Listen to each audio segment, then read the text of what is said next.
Hey friends, it's Suzanne Mosley with Usborne Books and More. You can find me on Facebook at Suzanne Shares Usborne Books. You can find me on YouTube at the same spot. So today I want to show you space resources from Usborne Books and More that are geared towards some of our youngest learners, toddlers and preschoolers, and maybe, very lower elementary school. So I do classical conversations. So these would be great for youngest learners when you are doing classical conversation cycle 2. If you don't do CC, that's fine. But if you're homeschooling and studying astronomy, you might enjoy these. Or if you're just have a really curious space lover at home, you might really enjoy these as well. So I wanted to first show, oh, I forgot one. Let me grab it. Here it is. So first I wanted to show you just a really fun board book. I want to be an astronaut. It goes over different occupations that your child can pursue when they get older, and one of them is an astronaut. There are also some really fun other ones as well, but this would just be a really fun teeny introduction to astronomy to some of our youngest learners. So I love that one. Also, I love our Peek Inside series. We also have Look Inside Space, which is also a flat book. Peek Inside are our beginner flat books. There's usually only one per page. It's usually really big. They are nonfiction, and they're just a lot of fun. So this is Peek Inside Space. I enjoy that one as well. I also really love, and I just sold my last copy of it, another great one for this age is Usborne very first book about space. It's a great board book, nonfiction. It's phenomenal for this age.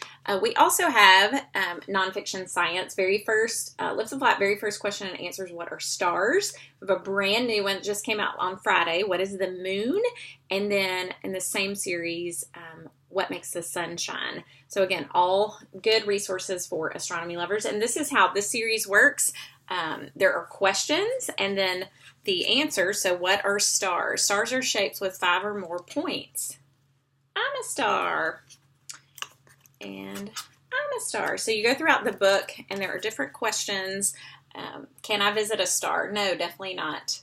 You'd melt before you got there.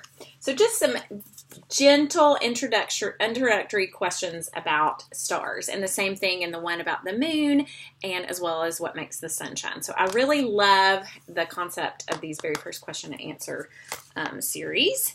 For a little bit older, another question and answer series. This is the Lift the Flap question and answer, not to be confused with very first question and answer or first question and answer. Those are two separate series. So this one is I looked on the website before I started, 4 and up. So every page has a question. So where, what, why can't I see stars in the daytime? Because the sun's light is brighter than the light from the other stars. So flaps on every page, fabulous nonfiction.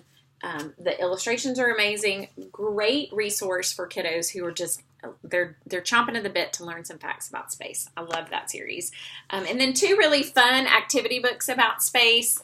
You Choose in Space, not nonfiction. It's just a really fun book, great for communication because every page has questions at the top and then beautifully colored, vibrantly colored illustrations at the bottom.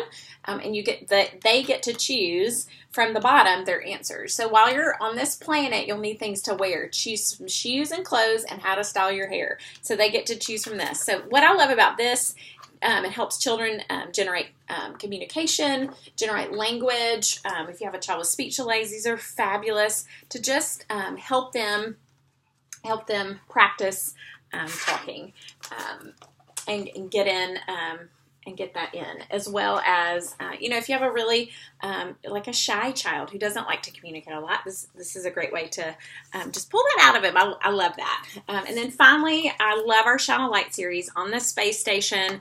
You do need a flashlight to read it. It is nonfiction, so every page on the right asks a question. What do the astronauts find inside the space station? So you shine a light behind it, and this is what appears at the beginning of the book, on that first page. I wonder if I can't show it on the video, but just trust me, it's great. So you'll need a flashlight to read that. So those are some astronomy space resources for, some of our youngest learners. I almost forgot these. I love our beginner nonfiction. Again, we have a ton about space, planet Earth, sun, moon, and stars, living in space, astronomy, and the solar system. You can look specifically on our website to see why all the different books, but like, for example, this one is specifically about the solar system. So it goes over each body in the solar system. It gives you basic information about these. I love them. They're nonfiction. They're only $4.99. There's actually a box set of science books that most of these come in, and that saves you a little bit of money to buy the set. I love the pictures in these. Most of these have photographs. There typically are a few illustrations, but I really enjoy the photographs used in that picture. And then we have, I love this, 1,000 Things to Spot in the Night Sky. This is our spotter series. Literally 100 things to spot. And let me show you how they work.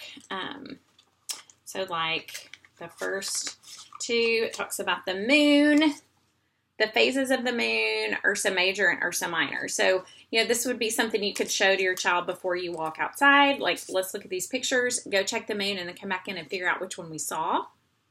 And then this shows them how to spot Ursa Major. It gives them a little bit like key things to look and just some background information about those. So just some really fun constellation type cards to look at together. So thanks so much for watching. If you have questions, contact me on Facebook, Suzanne Cheers Usborne Books. Thanks, friends.